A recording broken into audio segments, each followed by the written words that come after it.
9-year-old Michael Carter had memorized every lyric Elvis Presley ever recorded, even though he had never once laid eyes on the glittering suits or the swiveling hips that made the king famous. Born blind, Michael experienced music the way some people taste chocolate, slowly, completely, letting each note melt into a private universe of color. In the modest apartment he shared with his mother, the old record player spun a Can't Help Falling in Love so often that the vinyl crackled like a friendly fireplace. Michael would sit cross-legged on the carpet, fingertips brushing the speaker grill, feeling the low bass line thrum through his bones while he mouthed the words in perfect rhythm. Sean. When a local radio station announced Elvis's upcoming show in their city, Michael's heart leapt higher than the apartment's ceiling. Tickets were scarce and money was tight, but his mother, Sarah, a night shift nurse who juggled bills like hot coals, entered every call-in contest she could. 2 nights before the concert, a late evening ring jolted them awake. Sarah answered breathless and moments later dropped to her knees beside Michael's bed, tears slipping past exhausted cheeks.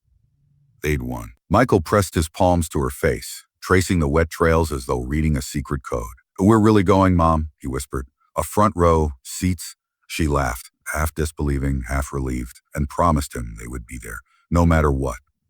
Over the next 48 hours, anticipation hummed in their tiny home like a live wire. Sarah ironed Michael's best button down. An ivory shirt, he insisted, felt like a music paper, and shined his black loafers until he could almost see them in his mind.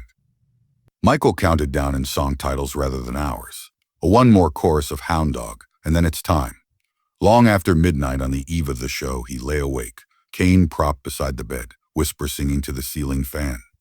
He pictured sound waves spilling across a vast arena, finding him in the dark, and felt certain, absolutely certain, that tomorrow would be the greatest day of his young life. Concert day arrived sweltering and electric, the city streets choked with Cadillacs and denim jackets plastered in rhinestones. Outside the Civic Auditorium, fans pressed against metal barricades, trading Elvis trivia the way gamblers trade tips. Sarah gripped Michael's hand as they threaded through the human maze. To him, the world felt like a living drum. Heels clacking, car horns blaring, distant vendors hawking popcorn, and every vibration fed his growing excitement. The smell of buttered pretzels merged with cigarette smoke in the humid air. It was messy, loud, unpredictable, and he loved it. Inside the lobby, fluorescent lights buzzed overhead while ushers scanned tickets in frantic bursts. Michael's cane tapped the polished floor like a metronome, but the din swallowed its faint clicks. Each cheer from the arena beyond rattled the chandeliers and sent a shiver down his spine. "Mom, can you feel that bass?" he asked, cheeks glowing. Sarah squeezed his fingers, yet worry pinched her eyes. Their seats, though miraculously won, were halfway back, row K. She wondered whether distance would dull the magic he craved.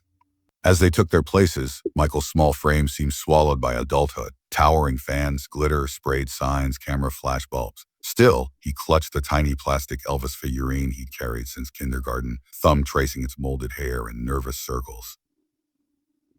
A group of teenagers behind them nudged one another when they noticed the boy with the white cane.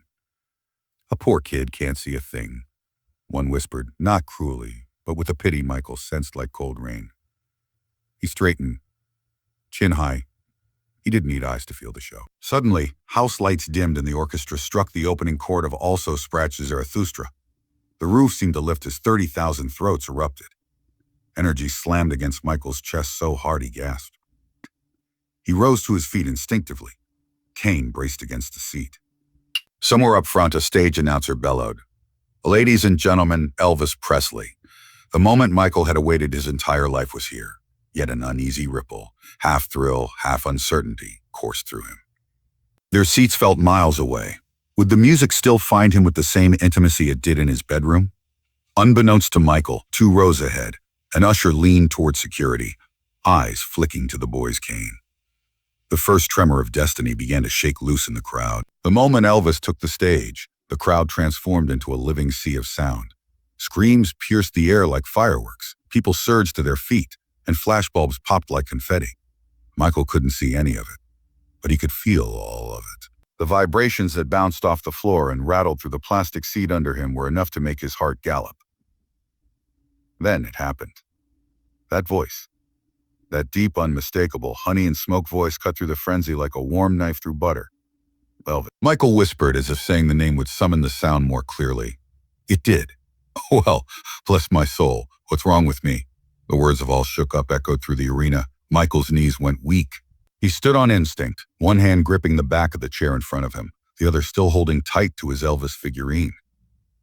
The music didn't just enter his ears. It filled his entire being. The rhythm, the energy, the soul. It was like someone had turned his skin into speakers. Beside him, Sarah watched her son with a kind of aching joy. He was mouthing the lyrics, body gently swaying, head tilted as if trying to drink in every note. But then she noticed something strange. An usher had approached their row, whispering to the security guard standing nearby. They both looked toward Michael, then back at each other, then toward the stage. Sarah's stomach tightened. Was something wrong? The security guard made his way over and gently tapped her on the shoulder. Mom, he said quietly, would you and your son mind coming with us? Elvis, he saw your boy. He wants to meet him. Sarah's mouth parted in shock. Elvis? She echoed. Wants to meet Michael. The guard smiled, gently nodding. All right now. The noise of the concert seemed to fade as Michael turned his head toward the voice. Is something happening, Mom? Tears welled up in Sarah's eyes as she bent to his level. Yes, baby. Elvis saw you. He wants to see you. Michael's breath hitched. He saw me? Even from all the way up there? Yes, sweetheart. He saw you. And with that, the guard extended a hand. Michael clutched his mother's arm, and the three of them began moving slowly toward the front. Each step cutting through the roaring crowd. Each second pulling Michael closer to something he had only ever imagined in his dreams. The arena pulsed with energy as Sarah and Michael made their way through the dense rows of fans. Heads turned. Whispers followed. At first, people didn't understand why a young boy with a white cane was being led to the stage during the opening number. But then word began to spread like wildfire. Elvis himself had called for the boy. Phones came out. Hands pointed. Is that him? The blind kid? Elvis noticed him from up there. Michael clung tightly to his mother, unaware of the attention. His heart pounded louder than the drums as they reached the edge of the stage. Then the music changed. The band, following some silent signal, softened into a slower rhythm. A spotlight shifted from Elvis to the edge of the platform. And then the impossible happened. Elvis Presley stepped forward, one foot ahead of the other, and slowly walked toward the front of the stage, his white suit gleaming under the lights, rhinestones catching fire with every step. The crowd gasped, not in screams, but in reverent silence. He wasn't heading to center stage. He wasn't sticking to the set list. He was doing something that no one expected. When he reached the lip of the stage, Elvis knelt down, extending his arm toward Michael. Hey there, little man, he said, voice low and kind, as the microphone caught his words. Heard you came a long way to hear me sing. Michael reached out instinctively, his small hand floating in space until it met Elvis's warm palm. The crowd exhaled as one. The moment was raw, electric, real. Can I touch your face? Michael asked, his voice barely audible. Elvis didn't hesitate. He gently guided the boy's hand to his cheek, letting him trace the famous jawline, the thick sideburns, the contours of a legend he'd only heard. Michael smiled. It's really you, he whispered. Elvis chuckled, placing a hand over Michael's heart. And it's really you, buddy. I'm glad you're here. The audience erupted in applause, slow, steady, growing in intensity. This wasn't part of the act.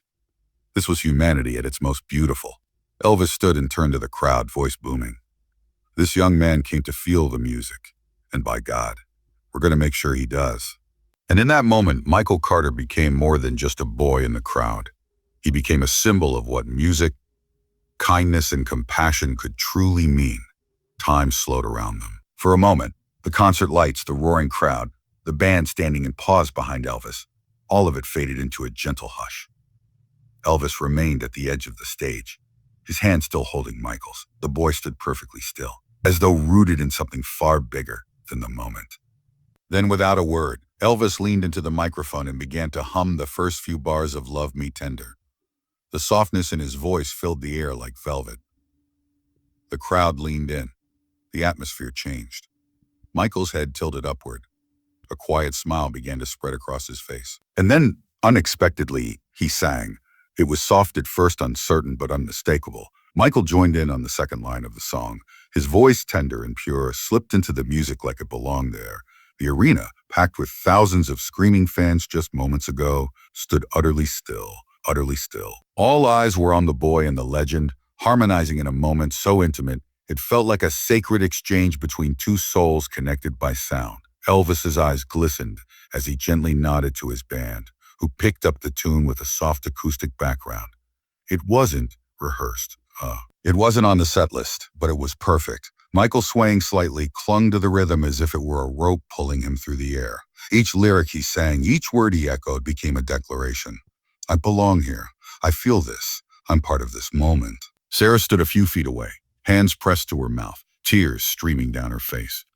Around her, strangers wiped their eyes, clutching their chest, whispering things like, I'll never forget this. And this is the real Elvis. As the final note hung in the air, Michael whispered, I can feel it. I can feel the music. Elvis bent down once more, brushing a hand gently across the boy's hair. You don't need eyes to see the heart, son, he said. And you've got more heart than most men I've ever met. The audience erupted, not just in applause, but in something deeper. It was a release. An overwhelming wave of joy, respect, and love for a child who had reminded them all what music was really about. As the final chords faded, Elvis took Michael's hand again and slowly guided him to the front row. He pulled a white scarf from around his neck, the same one now damp with sweat and magic, and wrapped it gently into Michael's small hands. The crowd surged to their feet as Elvis pointed toward the boy. No words, just a gesture, one that said, This moment belongs to him. This moment belongs to him. Michael sat stunned. Around him, thousands of strangers clapped, cheered, and cried. Some shouted his name even though they'd just learned it. Cameras flashed. Cell phones. Those who had them recorded shaky footage already destined for local news, radio interviews, maybe even national coverage.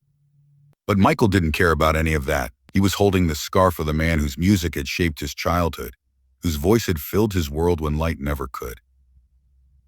Nearby, Sarah was approached by reporters, staff, and fans offering hugs, kind words, and reverence. But her eyes never left her son. She saw the way he leaned forward in his seat, still absorbing the echoes of the stage, still feeling the rhythm in his chest. She had wanted to give him one perfect memory. He had been given 1,000. In the seats beside them, a young girl whispered to her father, But why did everyone get so quiet when he sang? The father smiled, kneeling down. Don, because sometimes, he said, when something truly beautiful happens, people just stop to listen. Backstage, Elvis changed shirts for the second act but kept glancing toward the audience. His manager asked if he wanted to shift back to the original set list. Elvis shook his head. No, he said firmly. Ines show's different now. We're not just singing tonight. We're feeling tonight. The second half of the concert rolled on, but a lingering electricity clung to every song. The crowd sang louder, clapped longer, and held on to every lyric like it was gold. No one was in a rush to leave. They had witnessed something greater than performance. They'd witnessed humanity. Michael sat quietly, fingers wrapped around the scarf, chest still rising and falling with excitement. As lights flashed and guitars roared, he whispered to no one in particular, I'm not just listening. I'm inside the music. And somehow, everyone around him felt the exact same thing. As the concert drew to a close, the energy in the arena shifted from explosive to sacred. People weren't just fans anymore. They were witnesses. Witnesses to something real. Something bigger than the music, the fame, or the rhinestones. They had seen a boy who couldn't see with his eyes but could feel the world more deeply than most people ever would. And they had seen a legend, Elvis Presley, pause the biggest show of the year to make sure one small voice was heard. As the final bow was taken and the house lights rose, no one rushed for the exits. Instead, people lingered, strangers turning to one another, tears still fresh, trading glances of disbelief and warmth. Some held their children a little tighter. Others smiled quietly to themselves, knowing they'd carry the story for the rest of their lives. Michael, now sitting peacefully with the scarf wrapped around his shoulders, leaned into his mother's side. He didn't need the crowd to tell him it had been magical. He could feel it in his bones, in the way the music had wrapped around him and lifted him off the ground. For once, the world hadn't overlooked him. It had stopped, turned, and listened. Later that night, as the noise of the arena gave way to the quiet hum of a taxi ride home, Sarah looked at her son. He was softly humming Love Me Tender, The same song he'd sung beside Elvis. She didn't say a word. She didn't have to. Michael was glowing. Not from the lights or the music, but from something even deeper. He had been seen truly and wholly in a world that too often looks away. This wasn't just a concert. It was a reminder that kindness is louder than applause, that empathy is more powerful than fame, and that sometimes the most unforgettable part of a performance isn't on the set list. It's in the space where two souls meet. If this story touched your heart the way it touched thousands that night, don't let it fade into memory. Like this video to keep the music of kindness alive. Comment with your favorite Elvis moment, or a time you witnessed true compassion, and subscribe for more powerful stories that deserve to be remembered.